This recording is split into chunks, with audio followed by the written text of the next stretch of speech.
we have a huge opportunity to shape the future. The future is always the result of the choices we make today, and everyone has a choice to make. So let's make this choice for the right future. The future of the grid is probably one of the many examples to show that most changes in politics have more facets, actually. Most people are convinced that the future of the grid is an issue of energy, of climate change and of environment, which is true. We come from struggling with public opposition, not about the grid, about many things. Where are we going?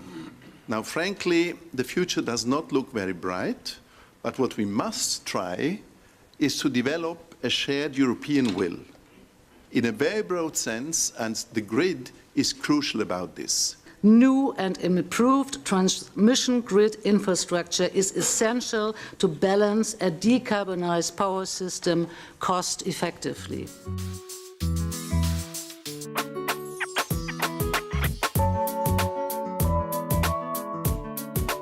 I would like to welcome here in the middle of these circles Ben Forhost from TenneT and Harry Huyton from ISPB.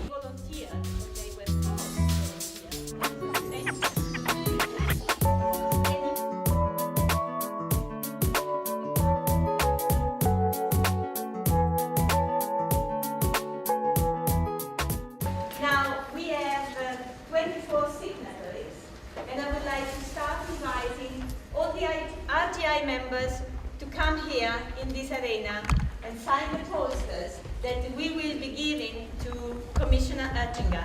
He is on his way. He will be here soon.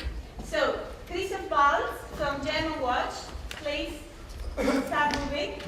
And from Sledens Natur Milieu, Harry is already here, Ben is already here. Please, start.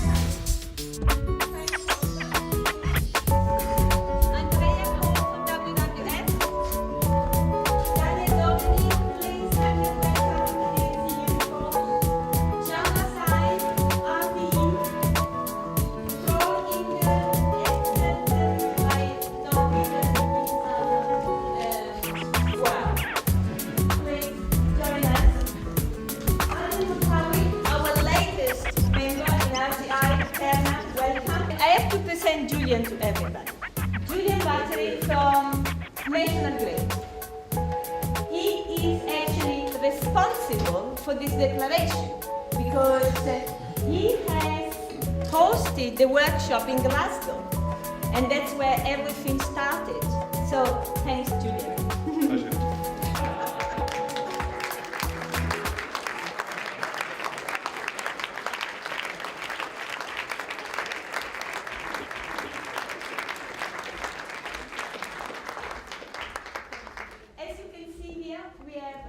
Signatories of the European Grid Declaration. Happy to have you here, and I think we have kept our promise to support your work in the Commission. So we are foreseeing that you will be, then you can start.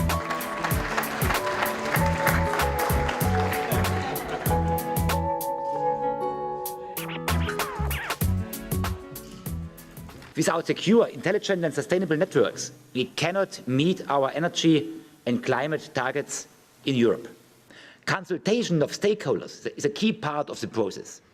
ACER and the Commission have to ensure consistency of the selection process across all regions. Interconnectors bring benefits across borders, and we should make sure that the maximum benefit is taken from such projects by involving all parties. Our proposal will ensure that projects of common interest get financed, even if the regulation alone cannot deliver them. We all have to engage in a broad public dialogue. Politicians at local, at regional, national and European level, the authorities concerned, TSOs and NGOs. We have to act together, and we have to act now with all parties across the different sectors. Joining forces, we will not be able to meet our ambitious energy, and climate targets. The Renewable Grid Initiative brings these parties together, as today, and has already achieved a remarkable milestone by signing the joint declaration on electricity network development and nature conservation today, to which I would like to congratulate you all. Dear members of parliament, ladies and gentlemen, I would like to invite you to continue this fruitful dialogue with us and contribute with your excellent work to the realization of a pan-European electricity grid. Thank you all again. Thank you.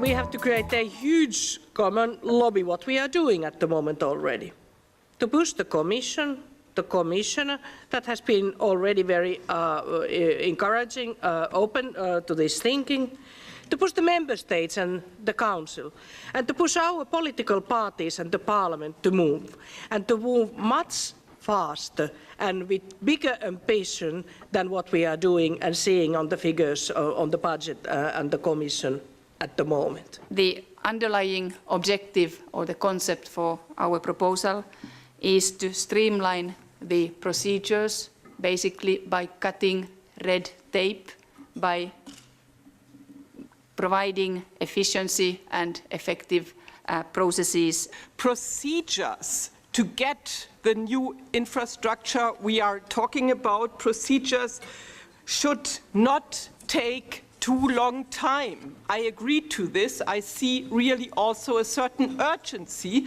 to develop the new infrastructure. So consultation this is the problem. But have we other chance? When local authorities stop your authorizations process, and when people stop your project construction, and when legal conflicts stop your authorization. So, what can we do? Our experience shows that consultation with local authorities is possible. It's very heavy, very long, but it's possible. And speak with citizens is possible. The TSOs are not setting energy policy.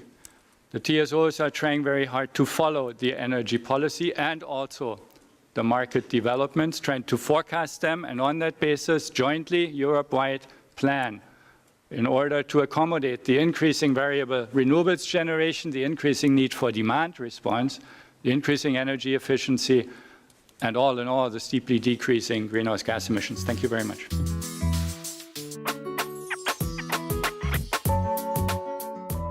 We have, of course, the responsibility of security of supply.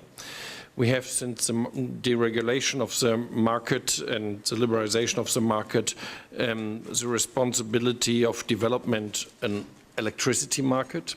And nowadays there's a third task that is on our side, to integrate renewable energies. And that's the main story for what we need, grids. Otherwise you could say, do you really need grids? And I can tell you no, because the system worked pretty well beforehand. But when we want to change the energy sources, then we have to think about the consequences. We don't get acceptance if you go to people with a technical recipe. That only works if there's a narrative behind, a strong story, which is shared in a partisan view from the left to the right of the parliaments, which is shared between urban and rural people. And one, I'm not saying the only vision of that one, or the only narrative which we aspire to. There are many others as well, but one is certainly 100% renewables, which is much more precise and much clearer, also probably more divisive than saying decarbonization alone. We can only support the extension of the grids if we see that is put in the right perspective. We call it here climate primacy, which doesn't only mean climate, it means climate, but it means the right targets for renewables, and it means the right targets and policy for energy efficiency as a package. That is the vision and perspective what we need. And we need transparency standards. to move into this debate is for us as an environmental and development NGO a major reputational risk.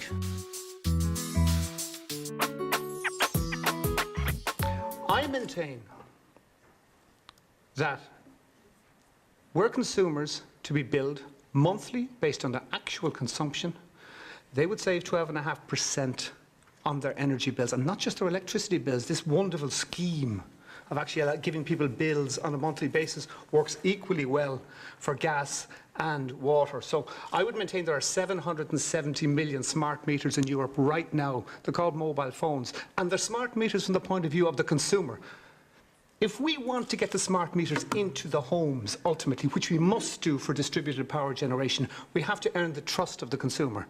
And right now, we don't have it. Politicians stand up and make renewable energy targets, but they will not stand up and say, my target next year is to build 1,500 kilometres of high voltage transmission. They will not say it because it's politically not a sensible thing for them to do. The politicians are to blame. They keep on talking. The dialogue and the participation in energy issues failed so far in the last centuries. So we completely lost the public and the citizens when we discuss and decide about energy. People have no trust anymore in institutions, and that's a problem when you invite them to participate in the debate. Often it's too late because the formal procedure is organized in a way that people cannot bring in alternatives and suggestions.